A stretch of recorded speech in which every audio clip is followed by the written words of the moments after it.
വേദാംഗ ജ്യോതിഷത്തിലെ അമൂല്യമായ അറിവുകളും ആധ്യാത്മിക ജ്ഞാന ഉപദേശങ്ങളും പകർന്നു തരുന്ന പ്രശാന്തം ആസ്ട്രോ ചാനലിലേക്ക് ഏവർക്കും സ്വാഗതം.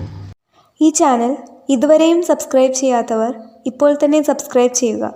നോട്ടിഫിക്കേഷൻ ലഭിക്കുന്നതിനായി ബെൽ ബട്ടൺ അമർത്തുമല്ലോ.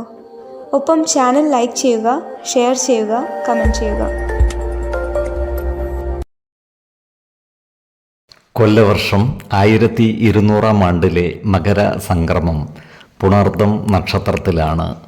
മകരം 1-ാം തീയതിയിലെ ഗ്രഹനില അനുസരിച്ച് മേടം രാശിയിൽ ഗുളികനും, എടവത്തിൽ സർവേശ്വരകാരകനായ വ്യാഴവും, കർക്കിടകം രാശിയിൽ ചന്ദ്രനും കുജനും, കന്നിയിൽ കേതുവും, ധനുരാശിയിൽ ആദിത്യനും ബുധനും, കുംഭത്തിൽ ശുക്രനും ശനിയും, മീനം രാശിയിൽ രാഹുവും സ്ഥിതി ചെയ്യുന്നു.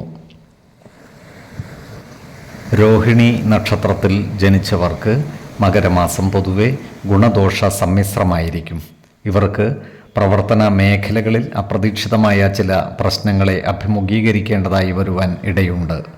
എന്നാൽ ഈശ്വര കടാക്ഷത്താൽ എല്ലാ പ്രതിസന്ധികളെയും തരണം ചെയ്ത് മുന്നോട്ട് നീങ്ങുവാൻ ഇവർക്ക് സാധിക്കുന്നതുമാണ്. ബന്ധുജനങ്ങളുമായി നല്ല സ്നേഹബന്ധം നിലനിർത്തുവാൻ ഇവർ പരിശ്രമിക്കേണ്ടതാണ്. ബന്ധുജനങ്ങളുടെ കാര്യത്തിലുള്ള അനാവശ്യ ഇടപെടലുകളും വാക്കുതർക്കങ്ങളും ഒഴിവാക്കി മുന്നോട്ട് നീങ്ങുവാൻ ശ്രദ്ധിക്കേണ്ടതുമാണ്. ഈ നക്ഷത്രക്കാർക്ക് സാമ്പത്തിക നേട്ടം കൈവരിക്കുവാൻ സാധിക്കുന്നതാണ്. എന്നാൽ ചില സാമ്പത്തിക നഷ്ടങ്ങൾ ഇവർക്ക് ഉണ്ടാകുവാനുള്ള സാധ്യതകളും കാണുന്നുണ്ട്. സ്ത്രീജനങ്ങളുമായി ബന്ധപ്പെട്ട് പ്രവർത്തിക്കേണ്ടി വരുമ്പോൾ ഈ നക്ഷത്രക്കാർ ജാഗ്രത പാലിക്കുന്നത് ഗുണകരമായിരിക്കും. അനാവശ്യ വാക്കുതർക്കങ്ങളിൽ ഏർപ്പെടാതിരിക്കുവാൻ പരമാവധി ശ്രദ്ധിക്കുകയും വേണം. ഈ നക്ഷത്രക്കാർക്ക് ഏർപ്പെടുന്ന കാര്യങ്ങളിലെല്ലാം വിജയം വരിക്കുവാൻ സാധിക്കുന്നതാണ്.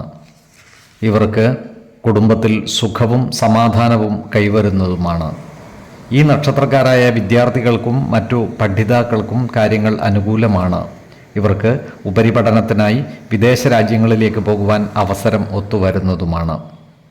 ബിസിനസ് മേഖലയിൽ പ്രവർത്തിക്കുന്ന ഈ നക്ഷത്രക്കാർ പുതിയ പങ്കാളികളെ ചേർത്ത് ബിസിനസ് മേഖല വിപുലീകരിക്കുവാൻ പ്രവർത്തിക്കുന്നതായി കാണാം. എന്നാൽ ബിസിനസ് മേഖലയിൽ കൂടുതൽ പണം നിക്ഷേപിക്കുമ്പോൾ ജാഗ്രത പാലിക്കേണ്ടതുമാണ്.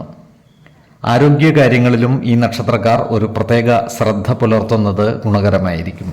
പ്രത്യേകിച്ചും ജീവിത ശൈലി രോഗങ്ങൾക്ക് സ്ഥിരമായി മരുന്ന് കഴിക്കുന്നവർ കൃത്യമായ വൈദ്യ പരിശോധനകൾ നടത്തുന്നതും ഡോക്ടർമാരുടെ നിർദ്ദേശമനുസരിച്ചുള്ള മരുന്നുകൾ മുടങ്ങാതെ കഴിക്കുന്നതും ഗുണകരമായിരിക്കും.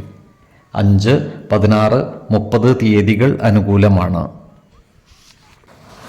ഈ നക്ഷത്രക്കാർ ജനിച്ച സമയത്തെ അടിസ്ഥാനമാക്കിയുള്ള ജാതകത്തിലെ ലഗ്ന രാശിയുടെയും ലഗ്ന അധിപന്റെയും സ്ഥിതിയും ശുഭ പാപ ഭാവങ്ങളുടെ സ്ഥിതിയും ഓരോ രാശിയിലെയും ഗ്രഹങ്ങളുടെ സ്ഥിതിയും അനുസരിച്ച് ഇവരുടെ പൊതുഫലത്തിൽ ഏറ്റക്കുറച്ചിലുകൾ ഉണ്ടാകുവാനിടയുണ്ട്. കുടുംബ ദേവതകളെയും ഇഷ്ട ദേവതകളെയും ഉപാസിക്കുന്നത് ഇവർക്ക് ആയുരാരോഗ്യ സൗഖ്യമേകും. ഇഷ്ടദേവതാ മന്ത്രം 108 തവണ ദിനംതോറും ലിഖിത ജപം ചെയ്തു വരുന്നത് ഇവർക്ക് സർവ ഐശ്വര്യങ്ങളുമേകും. നല്ല വ്യക്തി സാധനകളോടെയും ഉപാസനകളോടെയും മുന്നേറിയാൽ സർവേശ്വരാനുഗ്രഹത്താൽ ഇവരുടെ സർവകാര്യങ്ങളും മംഗളകരമാകും. നന്ദി, നമസ്കാരം. ജ്യോതിഷരത്നം പ്രശാന്ത് കണ്ണോം.